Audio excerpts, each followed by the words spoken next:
Hi guys, hope everyone is well, and thank you so much for the support in all the videos that you've been showing. I really do appreciate it. Today we are going to be talking about this little beast.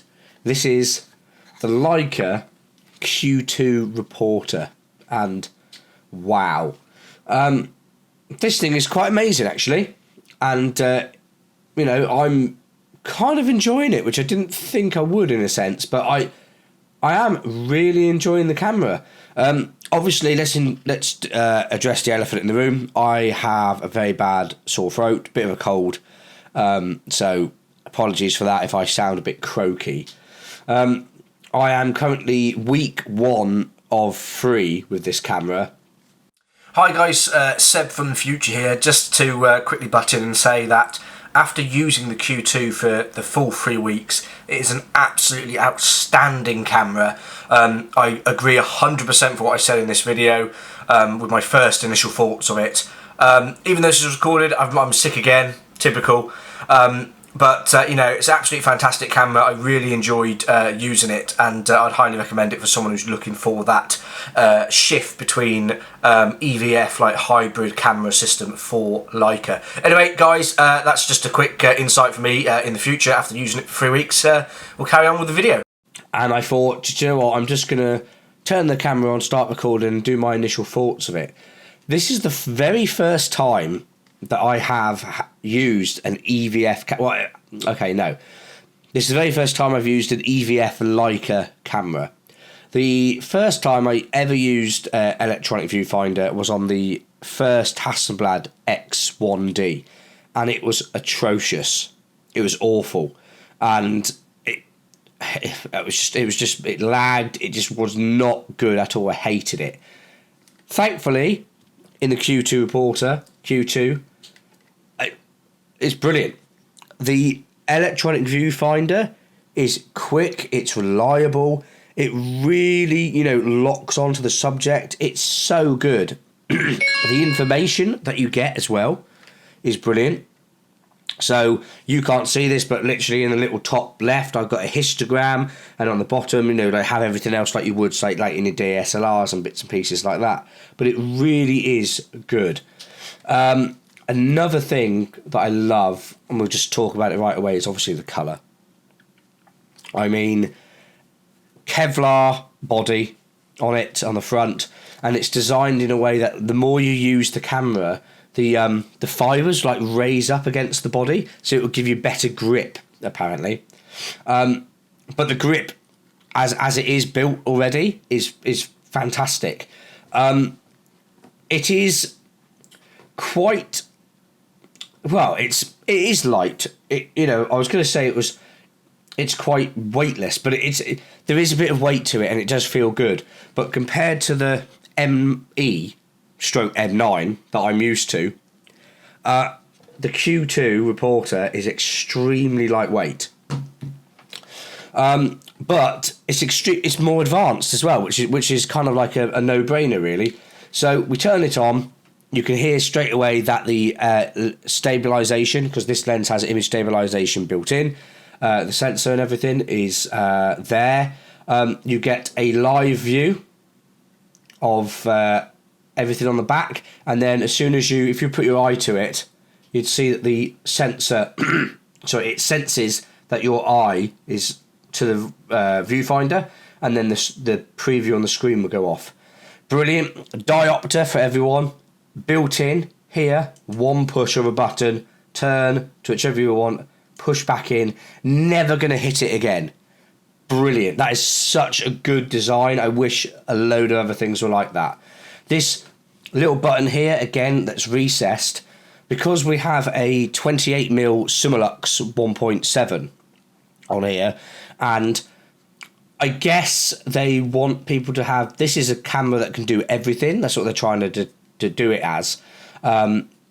So if you want that extra little bit of focal reach, because this has a 47 megapixel sensor, it's allowing you to get extra focal length via cropping on that sensor. So at the minute we're on the 28. If I click this button here, you'll see the frame lines come up there for 35, press again for the 50, and then a 75. Now, I think with these, I'll put it on the screen, that I think the 35 goes into like a 30, I think it's like a 36-ish megapixels. The 50, again, I think that's about 20-ish, and then the 75 is, I think it's 10 or something like that. I could be wrong, but I'll put it on the screen. And again, button layout while we're looking at the back.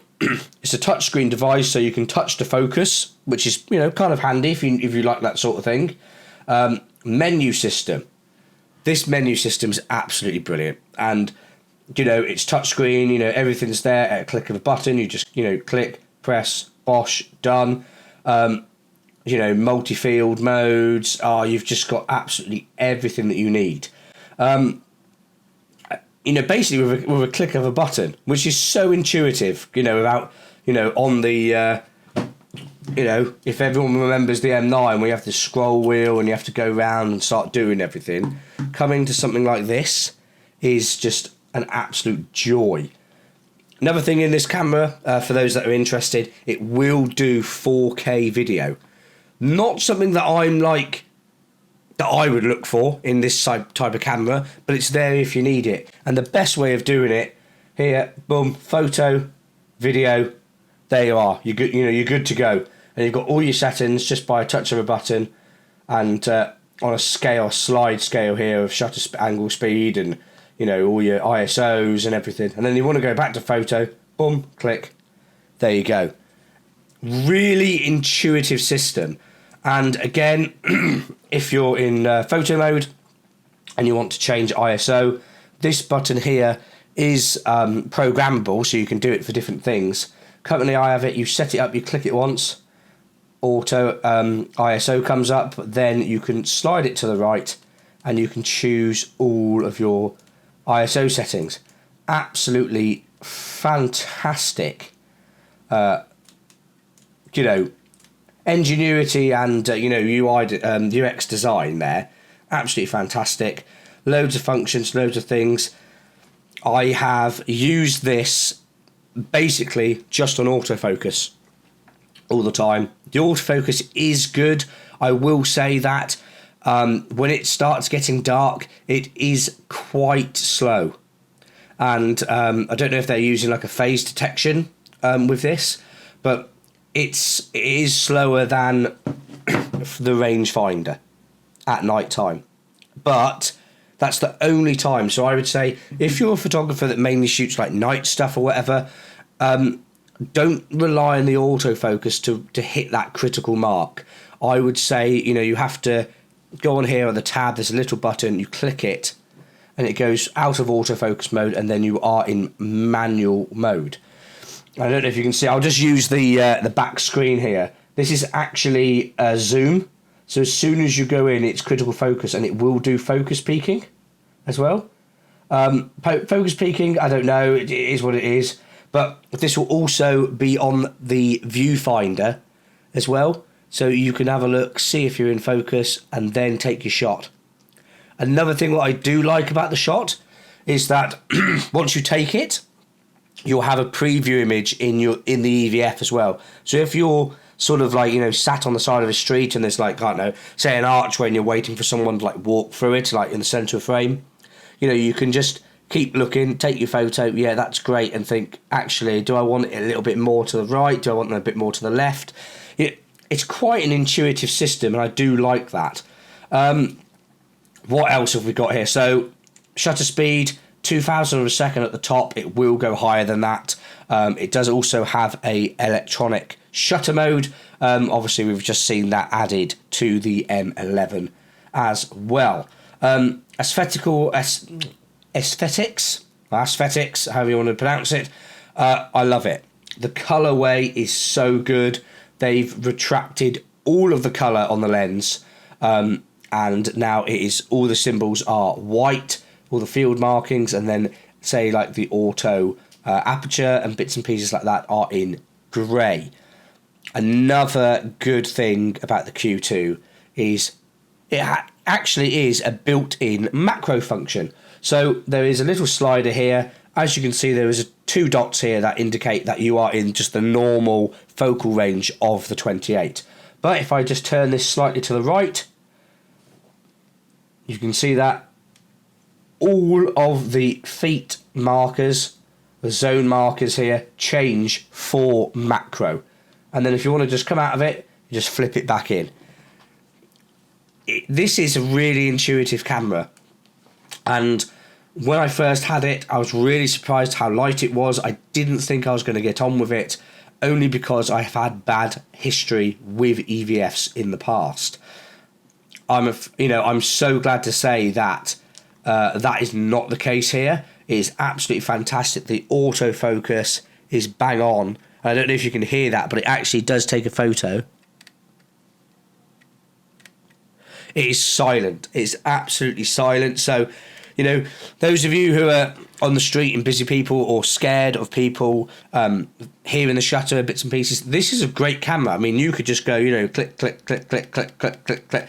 Like, no one's going to hear anything, Again, and you've got lovely 47 megapixel images. It is a brilliant camera, and I'm really enjoying using it.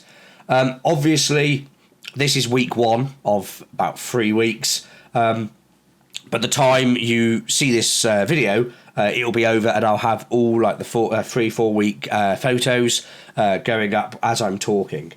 Another great thing as well that we've seen sort of come round from the M11 is the battery system. Another thing, no base plate at all on the Qs and the Q2s, and then this reporter.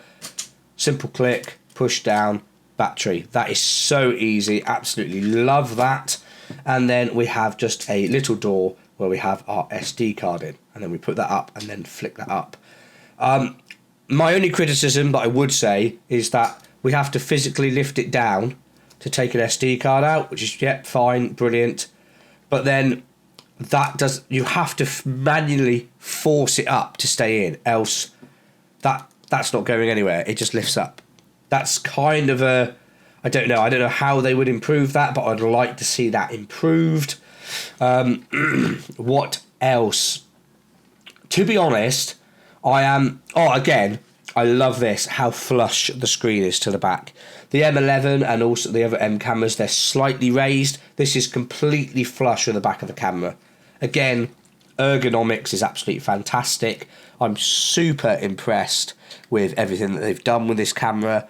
And, it's a very interesting time, to see where Leica's going to go with these types of cameras. I'm an M user. I absolutely love my M's. And, this is the type of photography that I really enjoy. However, using the Q2 reporter, I've just been sort of blown away about how good everything really is. And it's a very well-made camera. It really is well made. And at this moment in time, I cannot see anything really wrong with it. It's one of those cameras where if you are coming from an M and you're going to the Q2 system, it's going to be a learning curve. There's mod cons on here that us M users are not used to. Focus peaking, EVF finder, etc. But once you have it for about a week, about 2 days for me. It took me 2 days, and I knew I really enjoyed it. So, it's not a steep learning curve, but there is going to be a bit of learning to how to really get the best from this camera. I've used it in colour. I've also used the monochrome mode. Actually, they've now released a pure monochrome reporter version of this, which I bet is absolutely fantastic. And I'm really actually enjoying shooting a lot of black and white. So I think we might try and see if we can get a pure black and white camera digital on the channel. I think that'd be really interesting. But anyway, guys, that is my thoughts, review on the Q2 reporter. I hope you've enjoyed it. Again, thank you so much for all the love and support on the channel. I really do appreciate it. And I'll see you all in the next one. Cheers, guys.